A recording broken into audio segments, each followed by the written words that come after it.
Hello, my name is Miranda Burns, and very recently I've decided to start talking about my health just because I struggled for a really long time hiding an invisible illness. I felt ill like every day I was in pain, and I've since realised that talking about it makes life so much easier. So this particular video I'm going to be running through what I took with me for my overnight stay when I had my most recent laparoscopy and hysteroscopy overnight procedure. I'm kind of thinking of this video as being like a what's in my bag, like hospital version. So do you remember that fad, that YouTube thing when everyone was like, this is what's in my handbag, and it was like, here's my Estee Lauder lipstick and my concealer from 5 years ago. This is not as fun, but hopefully far more useful. Item number 1, peppermint tea. This stuff, it's the stuff of the gods. It's so good for stomach pain, sickness, nausea. Like, peppermint is just such a wonderful little herb, leaf, plant, and no, it's great. In particular, it's important because when you have a laparoscopy, you might already know, so they can see inside your tummy properly, they fill you up with gas, and that sort of means that when you come around, you'll have a very bloated stomach. That's another thing to be aware of. But that gas, although they try and relieve some of it, a lot of it is trapped, and it causes such bad pain. It's not like your typical, it's not like having trapped wound. It's more like, it hurts in your shoulders. Like it fills you. You can feel it in your chest, you can feel it in your stomach, you can feel it up here in your neck. It's not fun. Peppermint tea eases that. So it's a really good thing to take with you. Your hospital might well have it, but don't rely on them. I'd bring a box yourself just in case. So yeah, this little guy, he's a godsend. Item number 2, a nightie. This one, this fetching a little number, is from M&S. It is actually inside out at the moment. When you have your surgery, you're going to have you'll have probably 3 to 4 incisions, which means you're gonna have scars. Like, I've got a scar here, this one here, down here, and you do not, trust me, you do not want any pressure on those scars because it hurts. Imagine you've like cut your arm. You don't want to like put something like hard like denim to rub against it and something tight. Like I said as well, your stomach's going to be bloated, so like my joggers didn't fit me straight after surgery. That's where the nightie comes in. Loose fitting, which means that it's not going to pull on here. And also this one, I don't know if you can see, but it's like a fleecy, oh, it's so soft. It just made me feel cozy and safe. It was like being wrapped in a warm hug.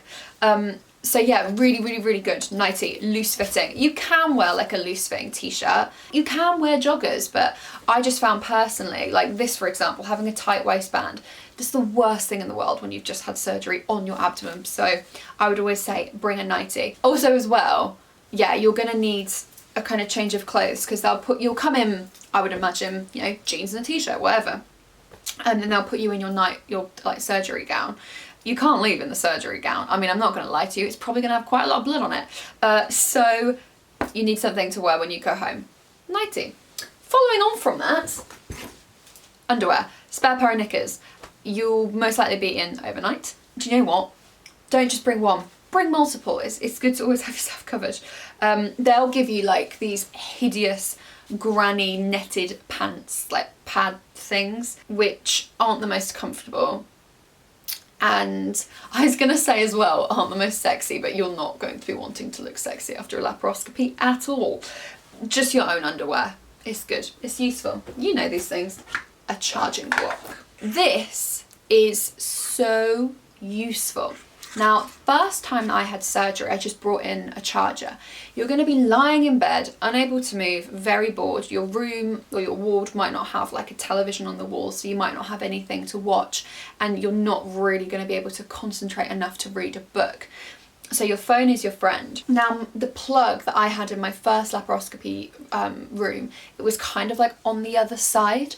So it's still on my wall, but I would have to like lift myself up and stretch to reach it if I was plugging it in to charge my phone, which was very difficult to do. And I stayed overnight by myself, which meant I didn't have someone to pick my phone up for me. So it wasn't easy access, it wasn't easy to get hold of if you want to text your mum or your boyfriend or something. You just want to have it accessible.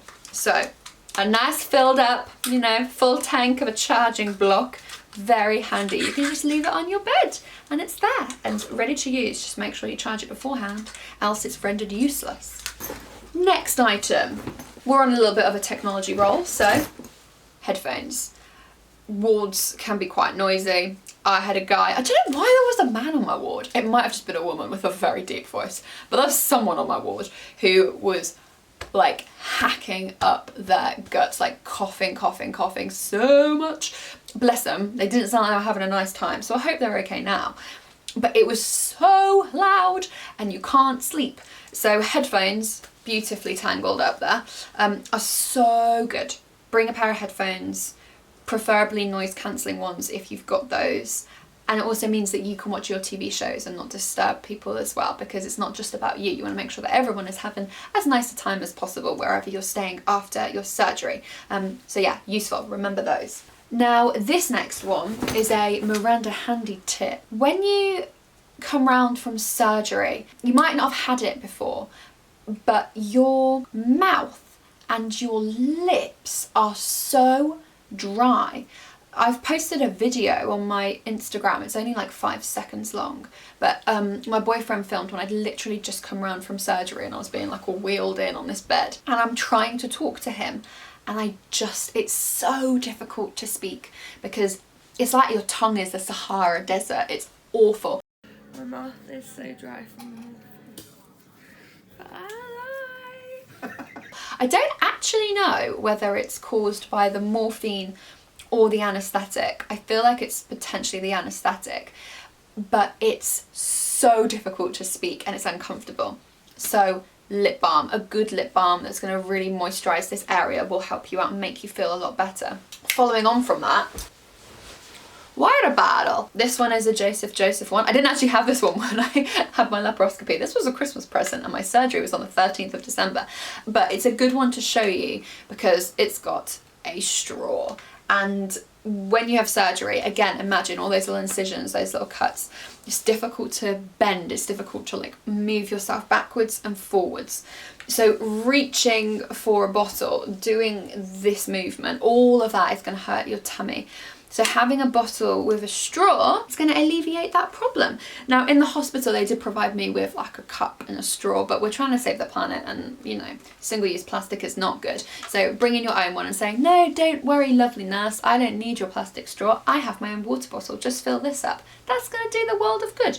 And it's going to do the world some good as well. So yeah, water bottle, lip balm, combat that dry mouth because it's really annoying. It's very difficult when you can't speak. Now, a little bit, do you hear my voice then? No. Now, a little bit of advice as well, I'd say, is your hospital will probably like give you food, cater for you. And when you come round, you'll probably feel a little bit sick, but it's good to eat something just to keep your blood sugar up, keep your body moving, your metabolism, just keep everything like churning around as normal as it can be. Don't do what I did the first time and order a tuna baguette because bread is so dry and stodgy and it creates this horrible like thick paste in your mouth and you can't chew it. And I was eating bites of the sandwich and falling asleep with it just like clogging up my mouth, which is such a choking hazard.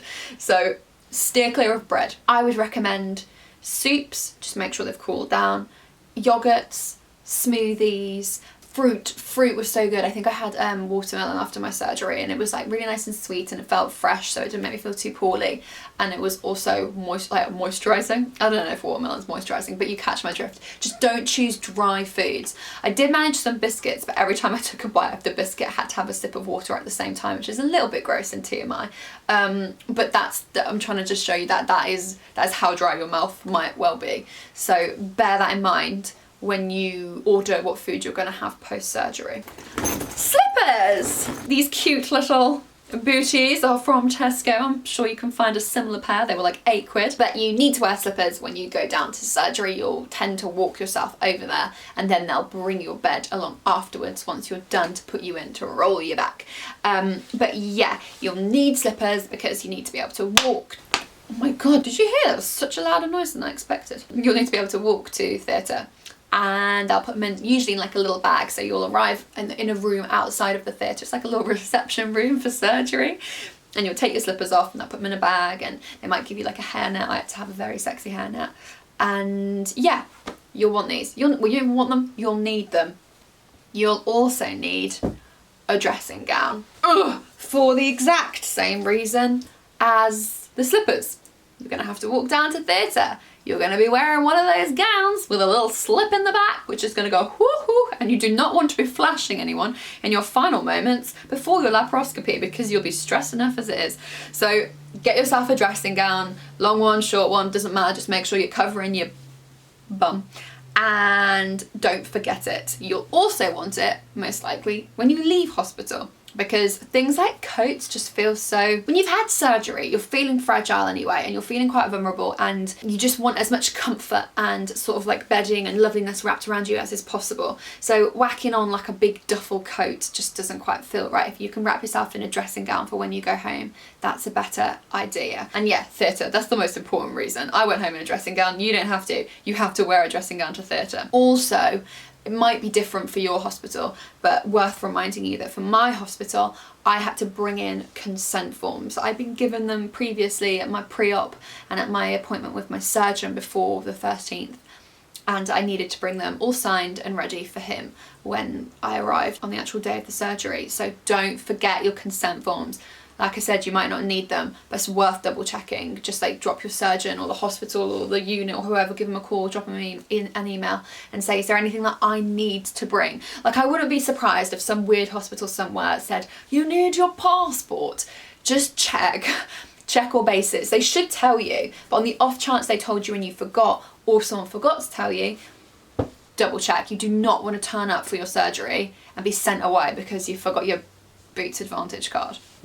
Ooh, I've just thought of another thing that's more admin related. A list of any medications you're taking, because you're anaesthetist, the person that's going to anaesthetize you. Oh my god, my job is literally to speak for a living and I can't say that word. The person that's going to put you to sleep temporarily. They need to know what medications you're on so that they know what kind of levels of anaesthetic they're going to give you. I can say that one. To save the stress of like arriving on the day and being like, oh my god, I can't remember, and then there's that one but I haven't got it with me, and it's in a purple box. Write them down the night before on a piece of paper or in your phone in your notes, and just have them all down. The amounts that you take, 150 milligrams 3 times a day, whatever, have it there, good to go. So you can just be like, when they're like, what do you take? You're like, here is a list I prepared earlier, Blue Peter style, and that will make your life a little less stressful. Bed socks. When you have surgery, again, I feel like I've said the phrase when you have surgery, when you have your surgery so much, it's starting to give me a headache. But yeah, they'll put you in some compression socks, the really fancy ones that look like below the knee tights, and they tighten you up and they stop you getting blood clots.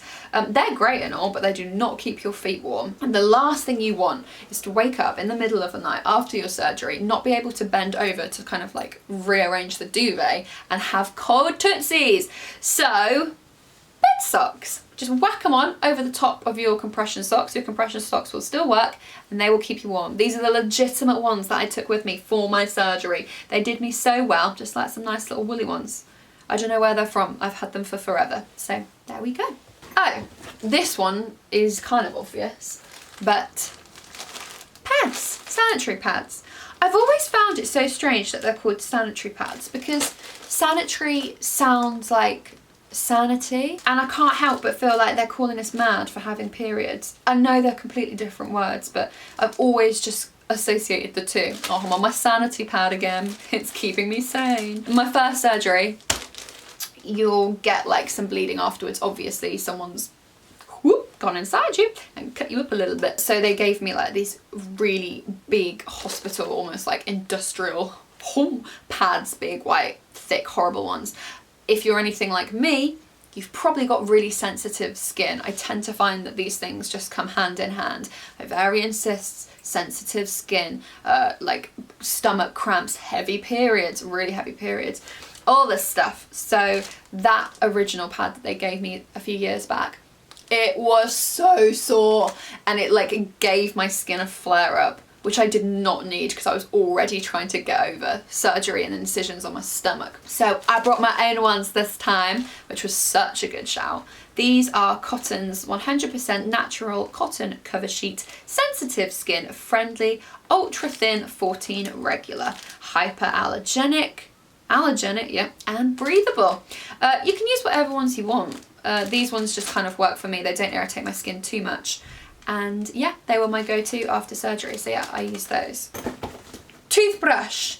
I haven't brought my toothpaste upstairs because you know what that looks like. But a toothbrush, toothpaste. To be honest, I was in such a state after my surgery and I felt so poorly that I don't think I brushed my teeth afterwards. So I had the surgery in the morning. So I brushed my teeth in the morning, obviously. Then it's nil by mouth for however many hours. So I couldn't risk brushing my teeth in case I swallowed some of the toothpaste. And yeah, then I just came back from surgery, was all drugged up, falling in and out of sleep, and then fell asleep. So I don't think I brushed my teeth in the evening, which is a bit gross, but when you come around in the morning and you feel a little bit better after your stay, you will want to brush your teeth. Not least for hygiene reasons. I'm falling off the bed as well, it's all gone wrong. But just because it will make you feel more human and more fresh. And like I said, with the dressing gown and feeling cozy, you want to do every single thing that you can to make your stay and getting out of hospital afterwards as easy and stress-free as possible. So bring yourself a toothbrush and toothpaste just in case the hospital doesn't have any. Right, this next one I learned this time round. Again, I didn't know it the first time round. It's incredible. When you have surgery, they're gonna put a catheter in you, not a cannula. I always get confused. Cannula goes in your hand, takes your blood and stuff in, and my anti-nausea was put through there after surgery. Catheter goes through your urethra into your bladder and empties your bladder for you so that when you're having surgery, the surgeon doesn't need to worry about you wetting yourself. I, first time round, had my catheter still in when I came out from surgery, and eventually they had to pull it out after a few hours, and I had to you have to retrain your bladder because like a machine or a piece of medical equipment has essentially been your bladder for you. Your mind, it takes a little while to start going to the loo again. I know that sounds so strange, but if you haven't had surgery, you can't quite comprehend not being able to go to the loo if you feel like you need a wee. But those muscles, they've just stopped working. And so yeah, you have to encourage yourself to go to the loo. I actually didn't have too hard a time of it the first time round, funnily enough, because I had the catheter in for longer, so it makes no sense. But the second time round, when I came around from surgery, they'd very kindly already taken my catheter out, which in theory is supposed to make your life a little bit easier because your muscles are not confused and you can just start going to the toilet quicker. At first I managed that fine, and then through the night I just stopped being able to go. It's like I kind of took 3 steps forward, 4 steps back. So my nurse recommended parsley tea. I don't have any here to show you. They just had some in stock at the hospital. But she was like, apparently in men, it's supposed to encourage urination. Now, I'm not a man, but at this point, I was desperate. I wanted to try anything because the last thing I wanted was to have my catheter put back in, because that would be, if it was 4 steps back before, it'd be 100 steps back if you have it put back in. So I tried parsley tea and it worked. It was weird. It was like drinking a roast dinner or like Yorkshire puddings or like pork or something, because parsley is what you season those kinds of foods with. Really strange, but it worked. I drank some. I was able to go to the loo. Disclaimer, I am not a man. I don't know why it worked for me, but I'm gonna guess that she just had heard it worked for them, but it works for people across both sexes. So, tea, parsley tea. Bring some with you in case your hospital doesn't have any. I don't even know where you can get it from. She just whipped it out of nowhere. I'm sure you could order it online and you can probably get it in Tesco or Sainsbury's or Asda. That was so useful. Now I pray that it doesn't affect you and you come out of surgery and you have your catheter out and you can go to the loo easy, but just in case you're one of the unlucky few, parsley tea. 2 more things. First one, hand sanitizer. There's going to be loads of it in the hospital, but it's usually stuck up on a wall somewhere outside your room or your ward, and you can't keep getting up and going to use it. So just so you feel a little bit clean and you don't catch any nasty bugs, hand sanitizer is a good one. And download some programs on your phone. I said about the charging block. Charging block is great and all, but if the hospital's Wi-Fi is awful or they don't have signal, you're going to want to have downloaded some things on iPlayer or Netflix or wherever you watch your stuff. So yeah, just download some films, something that's cheerful and lighthearted, probably, but easy to follow. Don't try and download Tinker Tailor Soldier Spy and follow that after surgery, because I couldn't remember whether I'd taken a medication or not. You're not going to be able to follow a complicated film. I mean, you might. Maybe I'm underestimating you. Maybe I'm just stupid. You might be able to, but I wouldn't have been able to. I think stick with something I don't know, 13 going on 30 and you'll be fine.